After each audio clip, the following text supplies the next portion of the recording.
महाराज की, गुरुवर आचार्य श्री विद्यासागर जी महाराज की जय।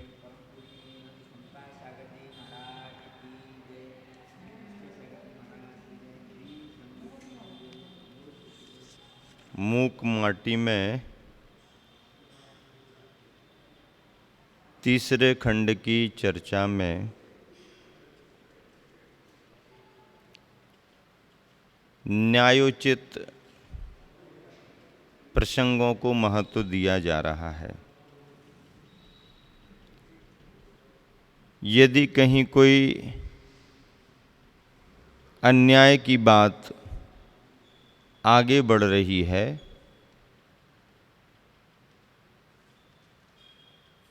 तो न्यायवान के द्वारा उस अन्याय की बात का निराकरण करके न्याय को प्रस्थापित करने का प्रयास किया जा रहा है। कल के दिन यही प्रसंग सामने आया था, सत्य धर्म की जय हो, सत्य धर्म की जय हो। क्योंकि संदर्भ ये है, कुंभकार के प्रांगण में मुक्ताओं का बरसना, समाचार सुनकर राजा के मन में प्रलोभन का भाव आना, स्वयं की संपत्ति ना होते हुए भी न्यायवान राजा के मन में मोह मूर्छा का आना आदि प्रसंगों की चर्चा बड़ी उपयुक्त है। कुंभकार स्वयं इन सभी बातों से परिचित होकर के अंत में उस अपार निधि के लिए राजा को ही सविनय समर्पित करता है और वह निधि राजकोष, राजभंडार में समर्पित हो जाती है। और चर्चा इसी संदर्भ की आगे चल रही है। इसी प्रसंग में प्रासंगिक बात बताता है, अपक को कुंभ भी प्रजापति को संकेत कर कच्चा घड़ा राजा के लिए इसी प्रसंग की और बात बताता है। बाल बाल बच गए राजन, बड़े भाग्य का उदय समझो, वरना जल जल कर बाष्प बन खो जाते शून्य में कभी के। और यह कौन सी बुद्धिमत्ता है कि जलती अगरबत्ती को हाथ लगाने की आवश्यकता क्या थी? जलती हुई अगरबत्ती को हाथ लगाने की आवश्यकता क्या थी? अगर अगरबत्ती अपनी सुरभि को स्वयं पीती तो बात निराली थी। अगरबत्ती अपनी गंध को स्वयं पी रही हो तो बात निराली थी, वो तो सभी को देती है, उड़ाती है, मगर सौम्य सुगंधि को अपनी नासिका तक प्रेषित कर ही रही थी। दूसरी बात यह भी है कि लक्ष्मण रेखा का उल्लंघन रावण हो या सीता हो, राम भी क्यों न हो, दंडित करेगा ही। अब एक रेखा बना दी है, नियमावली बना दी है।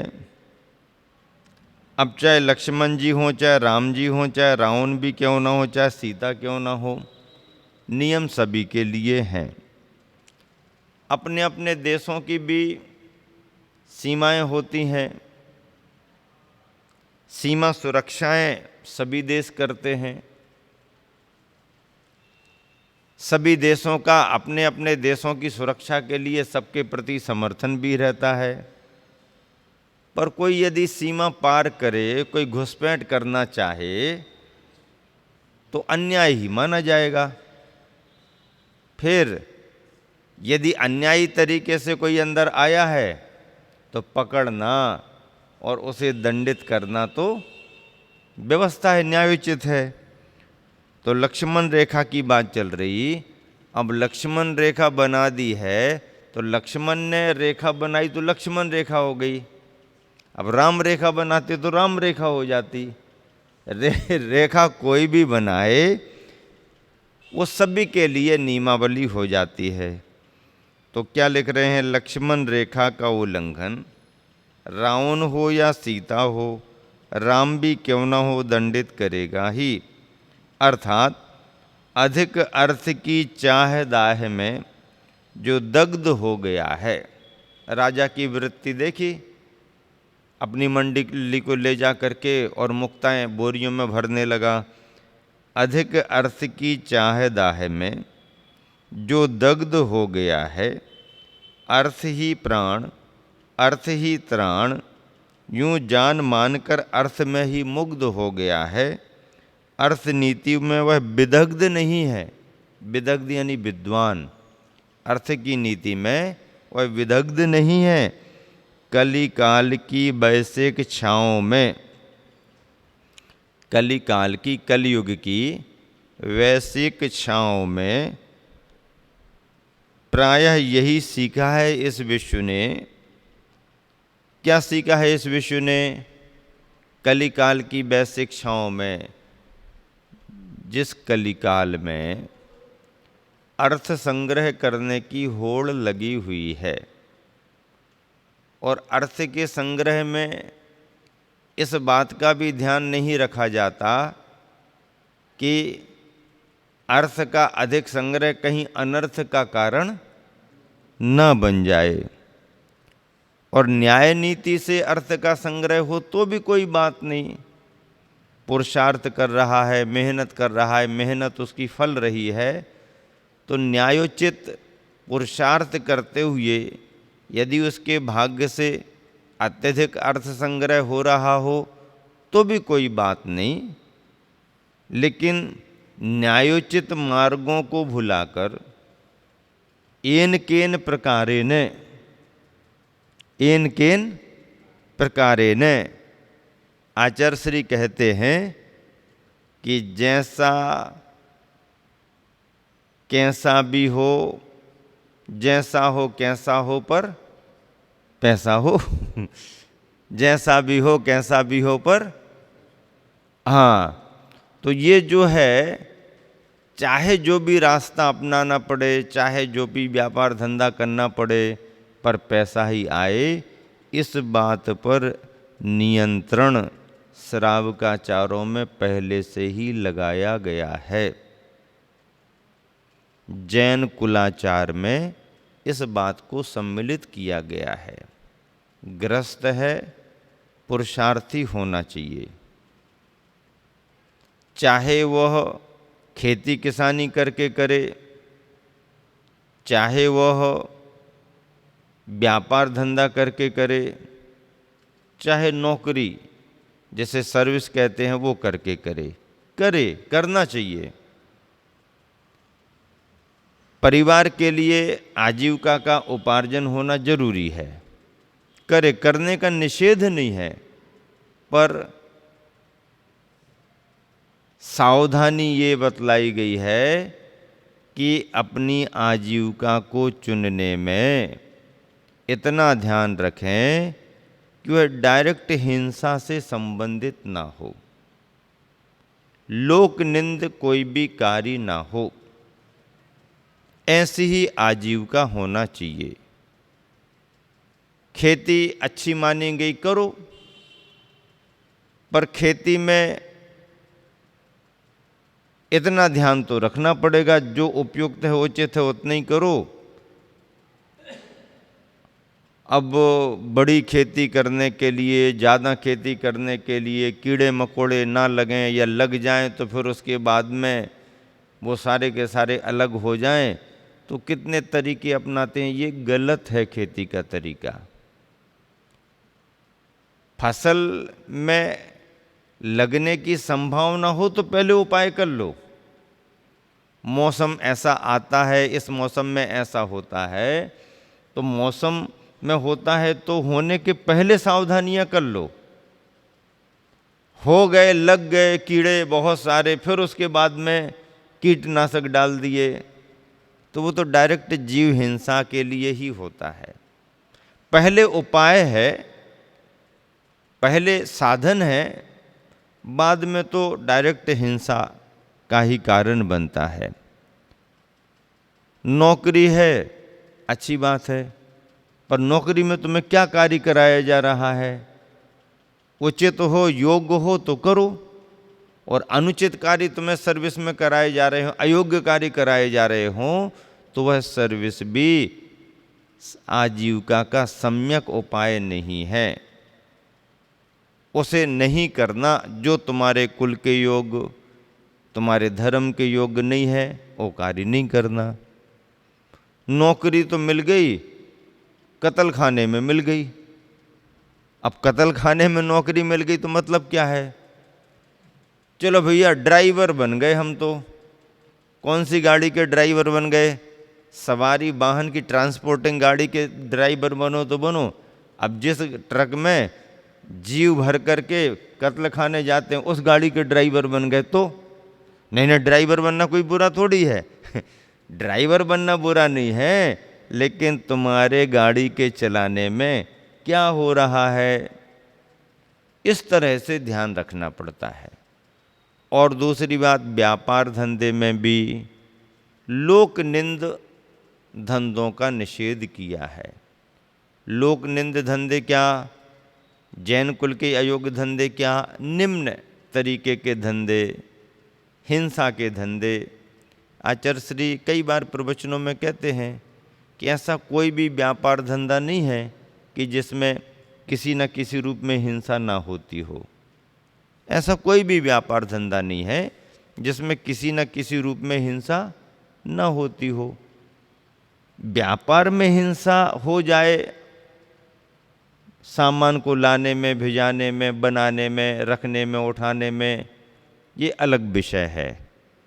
तो व्यापार धंधे में तो छोटी मोटी हिंसाएं होती ही रहती हैं, चाहे अनचाहे।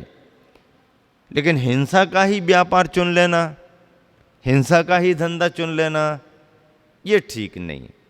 व्यापार धंधे में हिंसा हो जाए बात अलग है, लेकिन डायरेक्ट हिंसा का ही धंधा नहीं चुनना।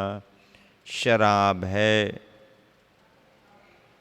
जुआ है, बड़े बड़े और भी चमड़ों के काम हैं, जूते चप्पल की दुकानें हैं, पोल्ट्री फार्म है, मत्स्य उद्योग है।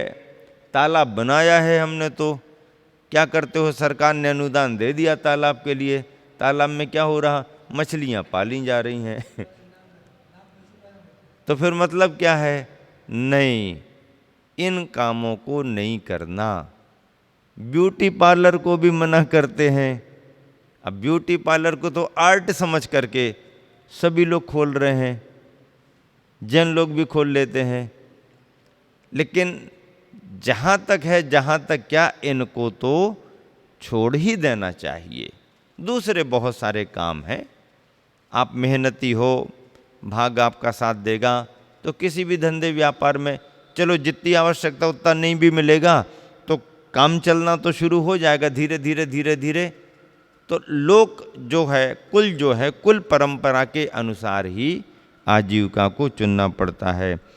तो यहाँ पर मूक माटी में कहा जा रहा, कली काल की वैश्विक इच्छाओं में प्रायः यही सीखा है विश्व ने, जैसा तैसा कैसा भी हो लेकिन पैसा हो। अब अर्थ के पीछे यदि अंधी दौड़ कोई लगाएगा तो अनर्थ होगा ही होगा।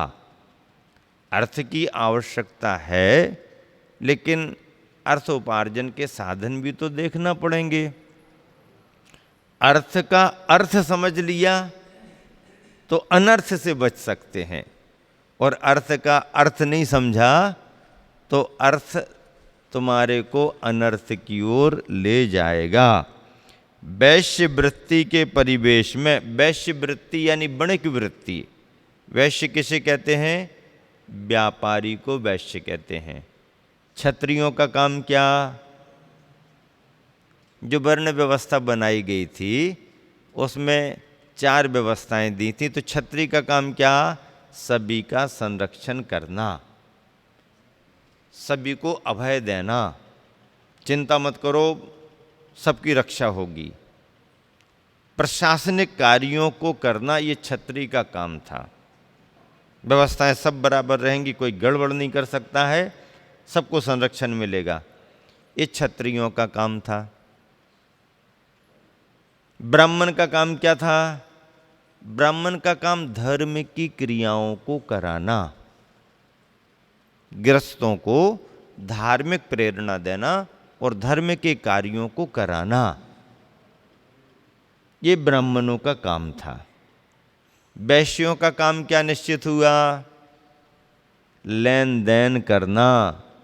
कितना चाहिए है? इतना चाहिए है। क्या दोगे? अनाज देना हो तो अनाज रख जाओ, सोना चांदी रखना हो तो सोना चांदी रख जाओ, और मुद्रा में रुपए पैसे देना है तो वो रख जाओ, तब सामान मिलेगा। चलो ये रखो, ये ले जाओ।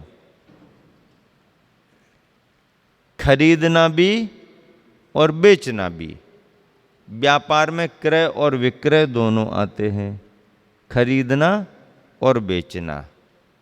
तो वैश्य वणिक होता है, व्यापारी होता है, लेन देन का कार्य करता है। और शूद्र की व्याख्या क्या की गई? जो इन तीनों वर्णों वालों को, इन तीनों को सहयोग करे, आवश्यकता अनुसार उनकी सेवा करे। सेवा का मतलब क्या? सहयोग करना। सेवा का मतलब हाथ पैर दबाना ही नहीं, जिसको जो जरूरत पड़ी उसके लिए सहयोगी बन जाना सेवा का कार्य है। इन तीनों की जो सेवा करे उसे शूद्र कह दिया। अब व्याख्याएं बदलते बदलते बदलते बदलते इतनी बदल गईं और व्याख्याएं बदलने के दुष्परिणाम इतने निकल गए कि आज स्वरूप ही सब अलग दिखने लगा। आज की वर्ण व्यवस्था कुछ समझ में ही नहीं आती, क्योंकि व्यापार धंधे उस हिसाब से सुनिश्चित थे। आज तो कोई भी वर्ण हो, सभी धंधों के लिए रास्ते खुले हुए हैं। अब सुनार का काम सोने चांदी का, तो अकेला सुनार ही थोड़ी, अब तो सब सुनार हैं। बढ़ई का काम लकड़ी वकड़ी का, अब तो बड़े बड़े कारखाने खोल लिए तो सभी बढ़ई हो गए। लोहार का काम लोहे को पीटने बनाने का, अब तो कारखाने खोल लिए तो सभी लोहार हो गए। अब किसको लोहार कहें, किसको बढ़ई कहें, किसके लिए क्या कहें? तो आज के समय में जिसको जो सोर्सेस समझ में आते हैं वो कर लेता है तो उसको ही धंधा मान करके चलता है। तो कलिकाल की वैश्विक इच्छाओं में प्राय यही सीखा है इस विश्व ने, वैश्य वृत्ति के परिवेश में वेश्यावृत्ति की बैयावृत्ति। अब ये तो काव्य में प्रास बना दिया, लेकिन इसका मतलब ये है कि व्यापार के क्षेत्र में विवेक खो देने के कारण जो भी है जैसा भी है आना चाहिए। कुंभ के व्यंग्यात्मक वचनों से राजा का विशाल भाल एक साथ 3 भावों से भावित हुआ। ऐसे व्यंग्यात्मक वचन सुने तो राजा का विशाल भाल एक साथ 3 भावों से भावित हुआ। लज्जा का अनुरंजन 1, रोष का प्रसारण आकुंचन, और घटना की यथार्थता के विषय में चिंता मिश्रित चिंतन। राजा ने जो कार्य किया था बिना परमिशन के, कुंभकार के बिना, कुंभकार बाहर गया था, अपनी मंत्री मंडली को ले जा कर के कुंभकार के प्रांगण से मोतियों को उठाने में राजा तत्पर हो रहा था। और बाद में जो सब हुआ तो ऐसी स्थिति में उपसंहार जो बहुत अच्छा हुआ कुंभकार के निवेदन पर। तो ऐसे समय में 3 भावों से भावित हुआ राजा का विशाल भाल। लज्जा का अनुरंजन, राजा को शर्म आने लगी। रोष का प्रसारण आकुंचन, मतलब रोष भी थोड़ा सा कम हो गया। और घटना की यथार्थता के विषय में चिंता मिश्रित चिंतन।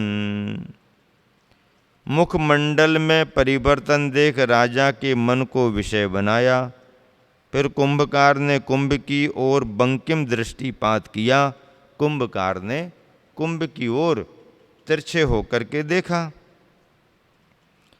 आत्मवेदी पर मर्म भेदी, काल मधुर पर आज कटुक। कुंभ के कथन को विराम मिले किसी भांति। और राजा के प्रति सदा से व्यक्त हो अपना इसी आशय से। लो कुल क्रमागित कोमल कुलीनता का परिचय मिलता कुंभ को। लघु होकर गुरुजनों को भूल कर भी प्रवचन देना महा अज्ञान है।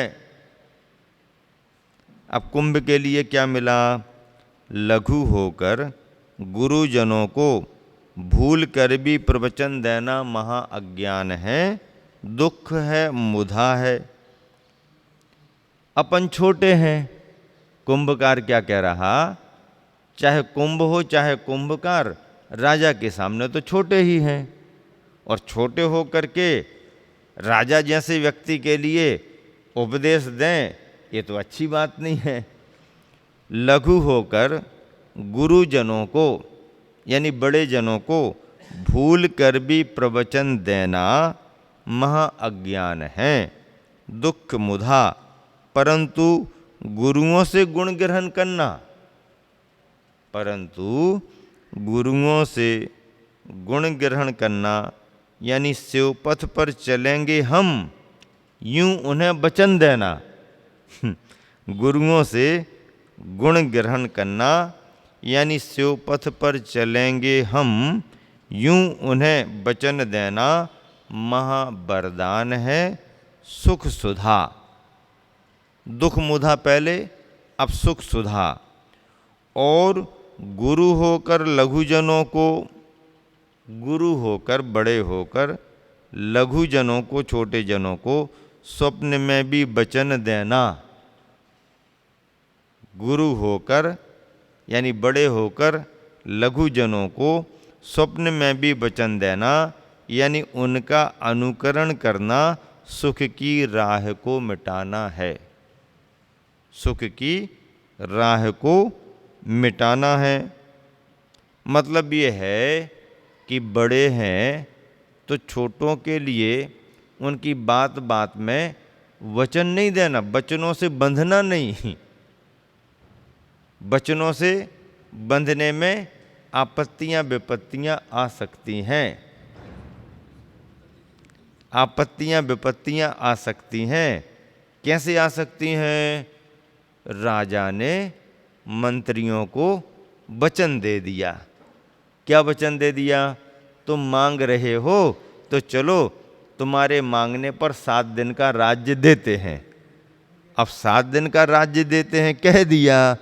अब 7 दिन के राज्य में क्या उन्होंने रच दिया, राजा को तो बाद में मालूम चला। छोटा व्यक्ति बड़े से यदि कोई वचन ले लेता है तो अपने लघुता में, अपने लघुपन में पता नहीं क्या कैसा करे, क्या भरोसा। दशरथ ने भी कैकेयी को वरदान दे दिया।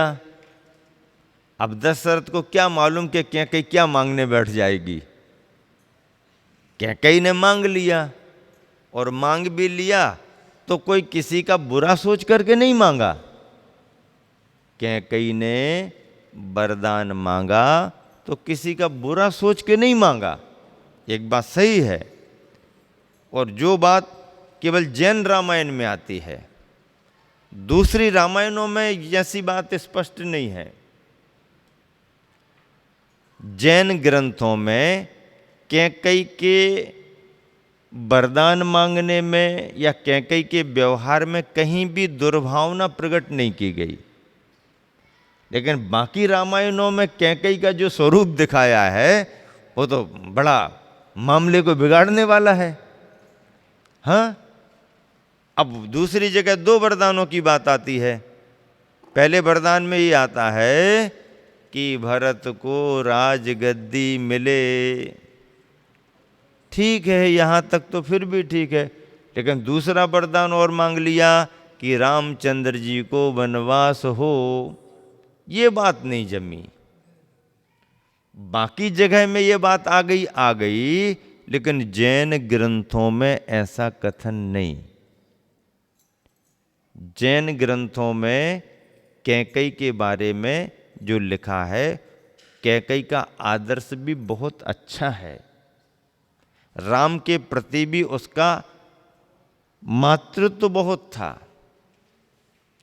और पद्म पुराण आदि जैन ग्रंथों में कैकेयी ने एक ही वरदान मांगा है कि भरत को राजगद्दी मिले, बस, आगे की कोई बात नहीं। और भरत को राजगद्दी मिले ये भी इसलिए मांगना पड़ा उसको क्योंकि भरत बचपन से ही बार बार कह रहा था कि मुझे दीक्षा लेनी है, दीक्षा लेनी है, दीक्षा लेनी है। बार बार यही कहता था, मुझे दीक्षा लेनी है। फिर वर्तमान की परिस्थिति में दशरथ जी ने अपना भाव भी प्रकट कर दिया। अपना भाव यूं प्रकट कर दिया कि उम्र को देखते हुए अब मैं राजपाट सौंपना चाहता हूं और आत्म कल्याण के लिए दीक्षा के मार्ग पर आगे बढ़ूंगा। जब दशरथ जी ने अपना विचार अपने परिवार में पूरा रख दिया तो कैकेयी को ये चिंता हुई कि यहाँ भरत भी दीक्षा लेने वाला है और यहाँ दशरथ जी भी दीक्षा लेंगे, फिर हमारे लिए सहारा कौन होगा। दशरथ जी ले रहे हैं तो उन्हें कौन रोक सकता है, क्योंकि उन्होंने अपना निर्णय किया है, उनका समय भी है। तो दशरथ जी यदि दीक्षा ले रहे तो उनको तो रोक ही नहीं सकते हैं।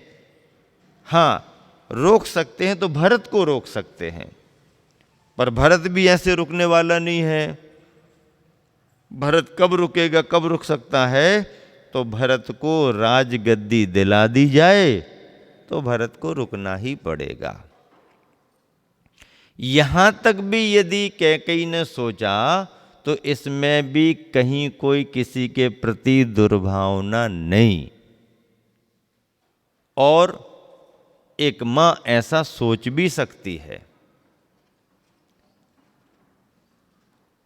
अब जब दशरथ जी से ये वरदान ले लिया कि तैयारी तो रामचंद्र जी की हो रही है, वो भी जानती थी कि रामचंद्र जी को ही राज सिंहासन मिलना चाहिए, लेकिन अब भरत को कैसे रोकें? तो भरत को रोकने के लिए भरत को राजगद्दी दो।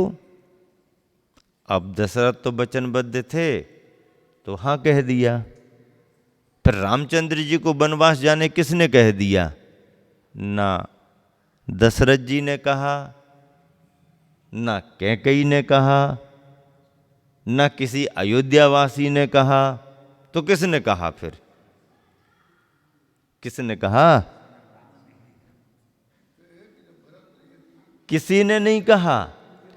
रामचंद्र जी के अपने विवेक ने कहा, उनके अपने मन ने कहा। क्या कहा? ये कहा कि देखो, जिस परिस्थिति में कैकेयी माता भरत के लिए राजगद्दी दिलाना चाह रही हैं, वह बात तब तक पूरी नहीं हो पाएगी जब तक मैं यहाँ पर रहूँगा। और यदि मेरे रहते हुए भरत राजगद्दी पर नहीं बैठेगा तो पिता का प्रण भी पूरा नहीं होगा। रामचंद्र जी को ये मालूम था कि एक कैकेयी क्या, हजारों कैकेयी भी दशरथ जी से वरदान दिला दें तो मेरे रहते हुए मेरा छोटा भैया भरत राजगद्दी पर बैठेगा ही नहीं।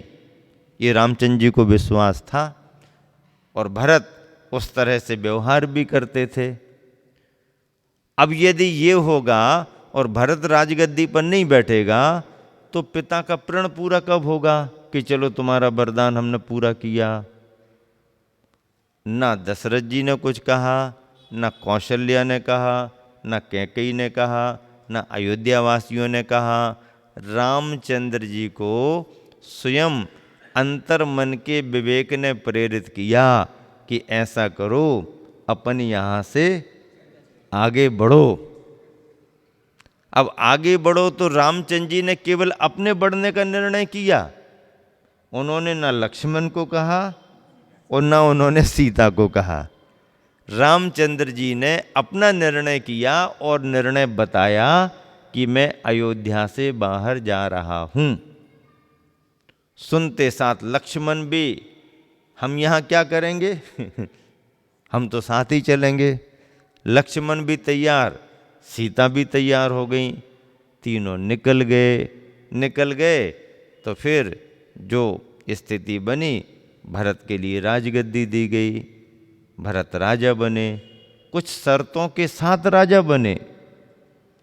मनाने को गए, वापस बुलाने को गए, लेकिन रामचंद्र जी ने कहा नहीं, पिता का प्रण पूरा करने के लिए मुझे भी कुछ करना पड़ेगा और तुम्हें भी कुछ करना पड़ेगा। फिर मैं तो नहीं बैठूंगा, तुम थोड़ी बैठ रहे हो। आप ये मान के चलो कि मैं ही बैठा हूं, लेकिन कुछ समय के लिए आप ये काम करो, फिर लौट करके आएंगे। तब संतुष्ट होकर के भरत ने राजगद्दी संभाली। पद्म पुराण में बहुत अच्छा संदर्भ, बहुत अच्छे तरीके से स्पष्ट है। लेकिन बाकी जो कैकेयी का स्वरूप दिखाया गया वो बड़ा आक्रामक दिखाया गया। भरत बाद में रामचंद्र जी के आते ही भरत दीक्षित हो गए। वो प्रतीक्षा ही कर रहे थे ये कब आए और हम यहाँ से रिजाइन दें और फ्री हो जाएं। वो तो प्रतीक्षा ही कर रहे थे। ये रामायण के संदर्भ हैं। तो कहने का मतलब ये है कि बड़े जन छोटों की बातों में आकर के जल्दी जल्दी वचन ना दें।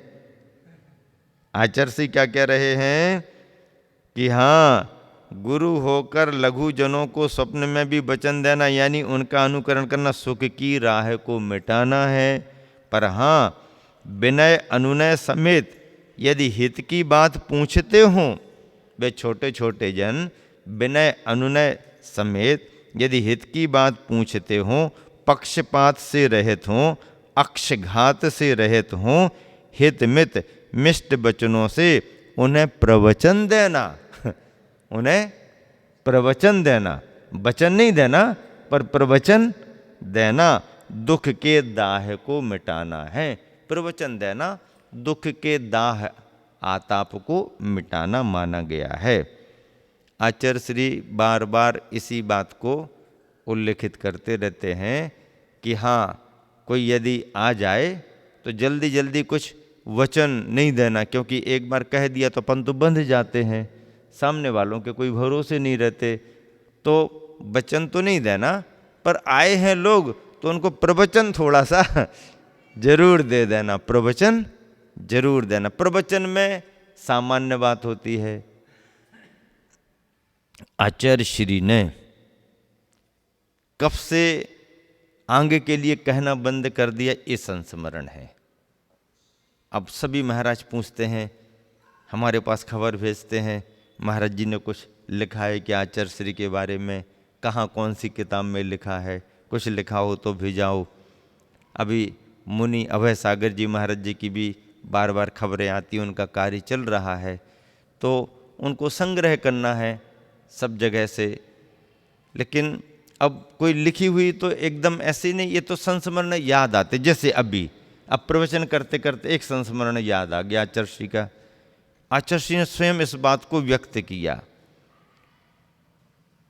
किशनगढ़ का पंचकल्याणक था, राजस्थान में किशनगढ़ का। आचार्य श्री की मुनि दीक्षा राजस्थान में हुई। आचार्य पद आचार्य श्री को राजस्थान में मिला। अपने गुरुवर की समाधि राजस्थान में ही नसीराबाद में हुई। अजमेर नसीराबाद पास पास के स्थान हैं। किशनगढ़ में आचार्य श्री का अध्ययन हुआ। आचार्य ज्ञान सागर जी महाराज किशनगढ़ में भी रहे। तो वहाँ से बिहार करके आचार्य श्री बुंदेलखंड आ गए। संघ बढ़ने लगा, चतुर्मास होने लगे। 76 का चतुर्मास हो गया, 77 का चतुर्मास हो गया, 78 का चतुर्मास हो गया। अब किशनगढ़ में पंचायती मंदिर में जो ज्ञान सागर जी महाराज जी के समय छोटा रूप था, बाद में समाज ने बड़ा किया और मूर्ति स्थापित करके आदिनाथ मंदिर पंच कल्याणक सुनिश्चित किया। और समाज की भावना, वहाँ के पंच कमेटी की भावना कि ज्ञान सागर जी महाराज तो नहीं हैं पर उनके शिष्य आचार्य परमेष्टि के रूप में हैं, तो इनको ला करके उन्हीं के द्वारा ही पंच कल्याणक संपन्न कराएंगे। समाज पंच महानुभाव बहुत लगे पीछे। विशेष रूप से मूलचंद जी लोहाड़िया जो आचार्य ज्ञान सागर जी के महाराज जी के समय से स्वाध्यायी विद्वानों में माने जाते थे, उनके बहुत निकट थे। आचार्य श्री इस सब बात को जानते थे। उनने बहुत प्रयास किया, निवेदन किए, आचार्य श्री का मन हो गया। और फिर 78 चतुर्मास करके 78 का फिर आचार्य श्री का कुछ समय प्रवास कुंडलपुर वगैरह में रहा। बाद में किशनगढ़ को लक्ष्य बना करके आचार्य श्री ने विहार किया। और जब कमेटी आई, विशेष निवेदन किया, भाव किया, आशय आचार्य श्री से प्रकट करने को कहा, तो आचार्य श्री ने भी कह दिया ठीक है, तैयारी करो, आते हैं, करा देंगे पंच कल्याणक। और ऐसा कह दिया। चर्चा सब में हो गई कि आचार्य श्री ने स्पष्ट तौर पर कह दिया है, मतलब एक तरह से वचन दे दिया। कह दिया तो कह दिया। अब कुंडलपुर, मध्य प्रदेश और फिर कहाँ से राजस्थान और फिर बिहार हो गया। बिहार लंबा हुआ और बिहार होते करते आचार्य श्री जयपुर पहुँच गए। सब ग्वालियर वगैरह हो करके, ये सब मथुरा हो करके निकल गए। आचार्य श्री जयपुर पहुँच गए। जयपुर में पहुँचते ही कुछ दिन तो कार्यक्रम चला और आचार्य श्री अस्वस्थ हो गए। और ऐसे अस्वस्थ हुए मलेरिया बुखार में कि 2-4 दिन नहीं, महीनों निकल गए। अब पंच कल्याणक की तारीख बिल्कुल निकट आ गई। मई के महीने में पंच कल्याणक था। राजस्थान की गर्मी, मई का महीना। दिन निकलते गए, लोगों में आकुलता बढ़ती गई। उम्मीद थी कि ठीक हो जाएंगे, बिहार होगा, लेकिन बुखार ने ऐसा घेरा, लंबा समय निकल गया। गर्मी अलग, बुखार अलग। और आचार्य श्री कहते उस समय ऐसी परीक्षा होने लगी हमारी कि एक तो गर्मी और मलेरिया बुखार को ठीक करने के लिए जो भी औषधि उपचार, तो बोले एक गिलास भर चिरायता के काढ़े, कड़वे पहले ही पियो। एकदम कड़वे पहले ही से पीना पड़ता, इतना बड़ा। और उसमें भी आचार्य श्री सुनाते थे संग में कि कई बार तो शुरुआत में ही काढ़ा लेते समय ही अंतराय आ गए। 2-2, 3-3 बार अंतराय आ गए। और उसमें और शरीर कमजोर हो गया, चर्या ही बाधित होने लगी। और पंच कल्याण की तिथियां निकट आ गई। जयपुर से किशनगढ़ 100 किलोमीटर के आसपास, 100-125 किलोमीटर होगा। तो वैसे तो आचार्य श्री को बिहार करने के लिए 3 दिन का ही था अनुकूलता होने पर, लेकिन अस्वस्थता में तो 2-2, 5-5 किलोमीटर के बारे में भी आदमी सोचे होगा कि नहीं होगा। एक दिन आचार्य श्री को अनुकूलता लगी। अब लोगों ने डोलियां और ये और वो तैयारियां खूब कर ली, लेकिन आचार्य श्री को तो स्वीकार था ही नहीं। आचार्य ने कहा अनुकूलता होगी तो बिहार करेंगे। आचार्य ने बिहार कर दिया। 5-7 किलोमीटर का सोच करके बिहार किया और पहले दिन ही अच्छा बिहार हो गया, विश्वास बढ़ गया, सब लोगों को खुशी हो गई और फिर आगे भी बिहार हो गया। और बिहार करते करते आचार्य श्री कब पहुंचे किशनगढ़? गर्भ कल्याणक भी निकल गया, जन्म कल्याणक भी निकल गया, तप कल्याणक दीक्षा कल्याणक के दिन किशनगढ़ में प्रवेश हुआ। अब देखो, कुंडलपुर से विहार किया, तैयारियां खूब कर ली और अब अस्वस्थता में कोई हिम्मत भी नहीं कर रहे कि निवेदन करें और मन में बेचैनी व्याकुलता भी बढ़ रही कि फिर पंच कल्याण कैसे होगा, सूर्य मंत्र कौन देगा। तो आचार्य श्री का विहार, उस समय आचार्य श्री अकेले मुनि थे, मुनियों में कोई नहीं था, समय सागर, योग सागर, नियम सागर, कोई मुनि नहीं थे, सभी अलग जी थे। बिहार हुआ, बिहार करते करते बिहार में आत्मविश्वास बढ़ा और अच्छा बिहार हो गया। पर बिहार होते होते दीक्षा कल्याणक पर किशनगढ़ पहुंचे तो भी लोगों को बहुत खुशी, क्योंकि मुख्य तो दीक्षा दिवस पर ही मुनियों का काम होता है। आचार्य ने पहुंच करके यही कहा कि 2 दिन नहीं आ पाए तो कोई बात नहीं, 2 दिन हमारा काम भी नहीं था ये तो राग रंग का तुम लोगों का काम था, सो पंडित जी ने कर दिया। अब जब हमारा काम आया हम आपके बीच में आ गए। अच्छे से कल्याणक संपन्न कराए। आचार्य श्री के मन में उस प्रांत में चतुर्मास करने का नहीं था।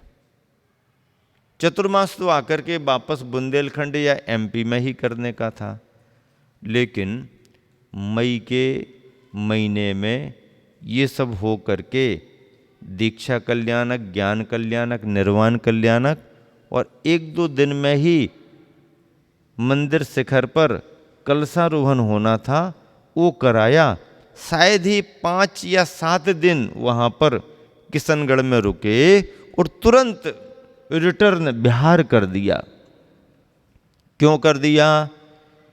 क्योंकि चतुर्मास का लक्ष्य आचार्य श्री का एमपी में आकर के करने का था, स्थान कोई निश्चित नहीं था। अब बिहार कर दिया, ऐसी गर्मी में बिहार किया, खूब तेज गर्मी में बिहार किया। आचार्य श्री सुनाते थे संग में कि हम लोगों की स्थिति तो जो थी वो तो थी, लेकिन साथ में जो ब्रह्मचारी थे 5-7, उनकी स्थिति ऐसी होती थी कि कुछ पूछो मत। साधन कुछ है नहीं साथ में, कोई गांव भी ऐसे नहीं कि 10-10 किलोमीटर पर गांव, और गांव हों भी 10-20 किलोमीटर पर, तो 10-10, 20-20 किलोमीटर रुक करके जाएंगे तो कितना टाइम लगेगा। तो फास्ट लंबा विहार किया और विहार करते करते करते करते गुना, अशोकनगर हो करके खास ठीक आषाढ़ शुक्ला चतुर्दशी के सुबह सुबह थुबोंजी पहुंचे। थुबोंजी पहुंचे। कब पहुंचे थुबोंजी? चतुर्दशी को, जिस दिन चातुर्मास की स्थापना होनी उस दिन पहुंचे। पहुंच करके सीधा उपवास और चातुर्मास की स्थापना। ना कोई पंपलेट, ना कोई पर्चा, ना कोई कलश, ना कोई कार्यक्रम। अरे वो थुबोंजी का चतुर्मास क्या, मुक्तागिरी का चतुर्मास 80 का देखा, 81-82 नैनागिर के देखे, 83 का ईसरी देखा, कभी कलश वलश देखे ही नहीं कौन कलश रख रहा, काय के लिए कलश रख रहे। कमेटी के लोग आ गए, श्रीफल चढ़ा दिए, गुरुदेव चतुर्मास करो। आचार्य श्री ने मुस्कुरा के आशीर्वाद दे दिया, सब व्यवस्थाएं हो जाएंगी, कर लोगे? हो महाराज, हो जाएगा, सब हो गया काम, चलो अपने भक्ति पाठ कर लिए, उपवास कर लिए, हो गया चतुर्मास। चतुर्मास तो ऐसे ही होते थे। अब थोड़ा थोड़ा सब जरूरी हो गया, समाज को भी जरूरी है, क्षेत्रों को भी जरूरी है, तो जरूरी है तो होने दो, आचार्य श्री को क्या फर्क पड़ता है। तो इस तरीके से थुबोंजी में चतुर्दशी को ही पहुंच पाए। कितना लंबा बिहार करके गए और कितना लंबा बिहार करके वापस आए।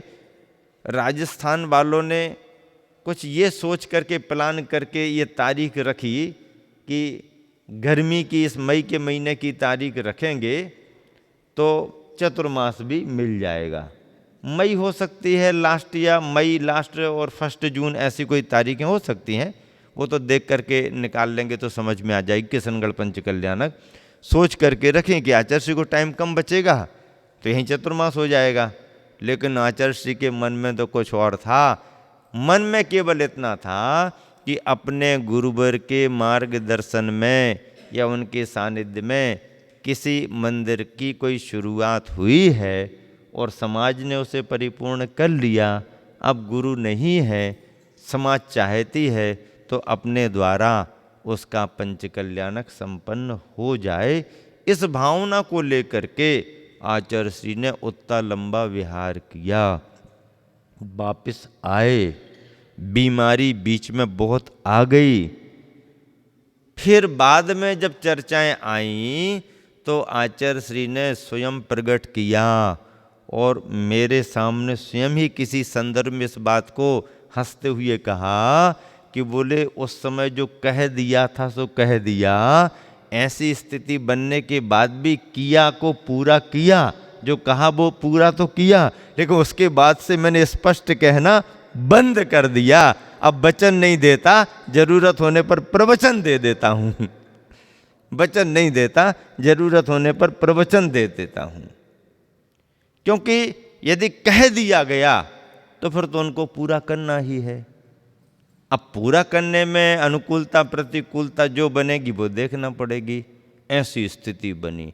आचार्य श्री आज भी हंस हंस के कहते हैं, तब से मैंने डायरेक्ट कहना ही बंद कर दिया, हाँ देखो हाँ देखो हाँ देखो। और अभी तो बिल्कुल सभी जानते हैं, कभी भी कोई भी चीज़ आती है भावनात्मक तरीके से कार्यकर्ता को आशीर्वाद भले दे दें कि ठीक है तैयारी करो, देखो ठीक है प्रतीक्षा करो, लेकिन मंच से स्पष्ट रूप से अभी क्यों नहीं कहते? क्योंकि एक बार डिक्लेयर कर दिया, कह दिया तो उसको करना ही पड़ता है। वचन दे दिया तो करना ही पड़ेगा। इसलिए उसके बाद से आचार्य ने स्पष्ट तौर पर कहना एक तरह से बंद करते हुए अनुभय वचन का प्रयोग करना शुरू कर दिया। अनुभय वचन का प्रयोग तो पहले भी करते होंगे, लेकिन अब तो लगभग देखो, प्रतीक्षा करो, माला फेरो, पुण्य बढ़ाओ क्या क्या शब्द हैं फिक्स डिक्शनरी के, आचार्य श्री के। कोई भी चीज़, आचार्य श्री बहुत दिन हो गए, चौका लग रहा है, आचार्य श्री बहुत दिन से निवेदन है आपका विहार हमारे नगर की ओर हो, आचार्य श्री पंच कल्याण करा दो, कुछ तो बोलो आचार्य श्री, देखो देखो देखो तो हमने कई बार सुन लिया, आचार्य श्री कुछ और बोलो, माला फेरो माला फेरो, माला तो फेर ही रहे हैं, प्रतीक्षा करो, प्रतीक्षा भी कर रहे हैं, पुण्य बढ़ाओ पुण्य बढ़ाओ, क्या कहते हैं, पुण्य बढ़ाओ। ये शब्द जो हैं, ये शब्द आश्वासन देते हुए भी बंधन परक नहीं है। व्यक्ति को निराशा भी नहीं होती है। मना कर दो तो निराशा आ जाती है, महाराज जी ने मना कर दिया, मना कर दिया। कई लोग कहने लगते हैं नहीं आते तो नहीं आते, मना काहे को कर रहे हैं नहीं आते तो नहीं आते, मना काहे को, मना तो मत करो। तो अब मना करना भी अच्छा नहीं है, तो जैसा तुम्हारे लिए मना करना अच्छा नहीं है, वैसा हाँ कहना हमारे लिए अच्छा नहीं है मना करने में तुम्हें बुरा लगता तो हाँ कहने में हमें बंधन महसूस होता है। तो ना तुमको बुरा लगे और ना हमारे को बंधन महसूस हो, इसके लिए क्या रास्ता है? शास्त्रों में अनुभय वचन का प्रयोग। साधु की भाषा समिति में अनुभय वचन सबसे अच्छा माध्यम है। अनुभय वचन में हाँ भी नहीं है, ना भी नहीं है, मना भी नहीं कर रहे किसी को, हाँ भी नहीं कर रहे। महाराज कब पधारोगे? देखो छोटे लाल जी कहते हमारी बुधनी आओ महाराज। अब बुधनी आओ तो कब आओ बुधनी? देखो। संतोष जी कहेंगे जैसी नगर पधारो महाराज। अब जैसी नगर पधारो तो क्या कहें, हाँ भी नहीं कह सकते, मना भी नहीं कर सकते। तो देखो आचार्य श्री तो 2-3 बार आ ही चुके हैं। नहीं नहीं आचार्य श्री तो आ चुके हैं, आप भी तो पधारो, हम भी तो पहुंच चुके हैं। नहीं नहीं फिर से पधारो। तो देखो चलो महाराज जी राजस्थान बहुत हो गया, एमपी चलो। अब एमपी चलो कहते हैं तो क्या कहें, मना करना अच्छा नहीं, और हाँ कहने में भी हाँ कैसे कहें। देखो महाराष्ट्र वाले भी प्रयासरत हैं। अभी रमेश दादा संतोष दादा की खबर आई थी, मूर्तियां बन के तैयार हो गई हैं। नेमापुर में गाड़ी पहुंच गई। रविवार का दिन भीड़ भाड़ बहुत। आचार्य श्री को प्रवचन को जाना था, ये भी होशियार, उसी रास्ते में गाड़ी ले जाके खड़ी कर दी। संतोष नाना तो है ही फिर हाँ गुरुदेव, हाँ गुरुदेव, हाँ गुरुदेव, और निवेदन करके आचार्य श्री को मूर्तियां दिखा दी। आचार्य श्री ने मूर्तियां देख करके प्रसन्नता प्रकट की, संतुष्टि प्रकट की, बहुत अच्छी मूर्तियां हैं। अब निवेदन आचार्य श्री संघ को भेजो। आचार्य श्री के यहाँ निवेदन करते हैं तो आचार्य श्री कहते हैं देखो यहाँ आके हमारे पास निवेदन करते हैं तो हम क्या कहें, हम भी तो यही कहेंगे, जो गुरुवर कह रहे हैं वही हम कहेंगे। आचार्य श्री ने क्या कहा, आचार्य श्री तो कह रहे देखो, तो वही तो हम भी कहेंगे कि देखो। तो कोई कहने लगा आचार्य श्री देखो ही क्यों कहते हो? तो आचार्य श्री कहते हैं आत्मा का स्वभाव जानना देखना है ना आत्मा का स्वभाव जानना देखना है, तो जानो और देखो। अनुभव वचन है, इसमें प्रसन्नता भी आती है और बंधन भी किसी को नहीं होता है। हाँ, आचार्य श्री का प्रवास खुरई के लिए भी हुआ।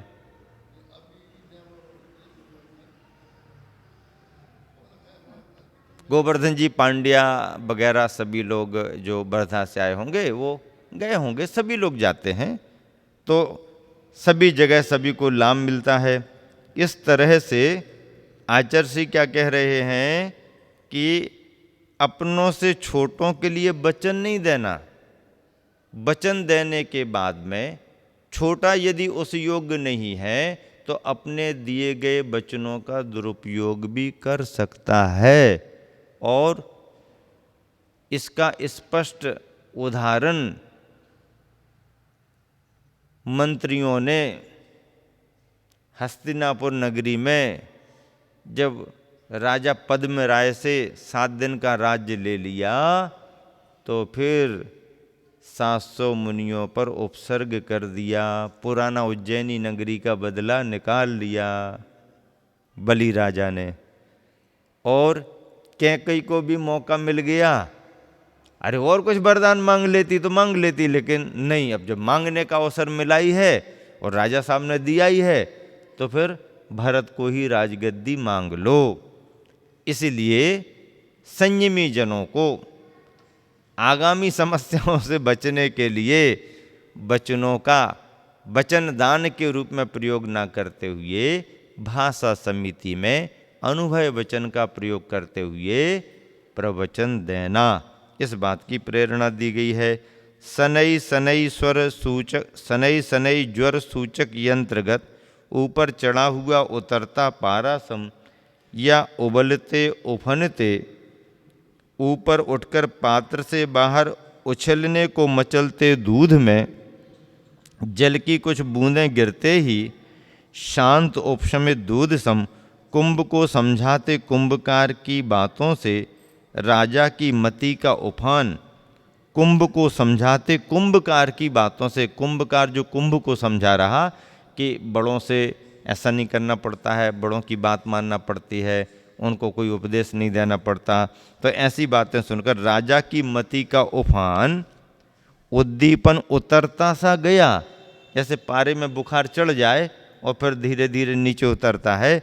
अस्त व्यस्त स्थिति अब पूरी स्वस्थ शांत हुई देख फिर से निवेदन कर जोड़ प्रार्थना, हे कृपान पानी, हे कृपान पानी, तलवारधारी, कृपा प्राण, कृपा पात्र पर कृपा करो। कुंभकार कह रहा है, हे कृपा पानी, कृपा प्राण, कृपा पात्र पर कृपा करो, यह निधि स्वीकार कर इस पर उपकार करो। ये जो मुक्ताएं हमारे आंगन में गिरी हैं, इस निधि को स्वीकार कर हम पर इस पर उपकार करो। इसे उपहार मत समझो, कोई भेंट नहीं है, यह उपहार भेंट नहीं है, यह आपका ही हार है श्रृंगार। यह संपदा तो आपका ही हार है श्रृंगार, आपकी ही जीत है। इसका उपभोग उपयोग करना हमारी हार है स्वामिन।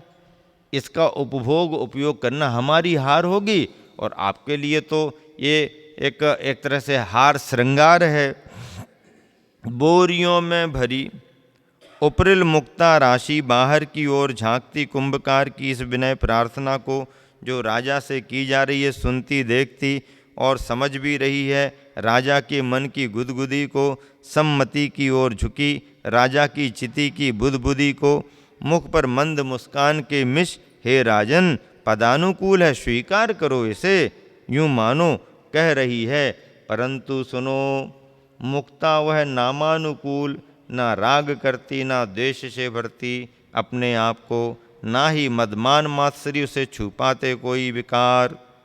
सर्वप्रथम प्रांगण में गिरी आकाश मंडल से, फिर निरी निरी हो बिखरी बोरियों में भरी गई, सम्मान के साथ अब जा रही है राजप्रासाद की ओर, राजमहल की ओर जा रही है निधि। मुक्त कंठ से प्रशंसा हो रही है, पर मंत्र मुग्धा हो सुनती कब उसे, मुदित मुखी महिलाओं के संकट हारिणी कंठहार बनती, द्वार पर आगत अभ्यागतों के सर पर हाथ रखती, तारणहार तोरण द्वार बनती, इस पर भी वह उन मुक्ता ही रहती, अहम भाव से असंप्रक्ता मुक्ता, मुक्ता मणिया असंप्रक्ता।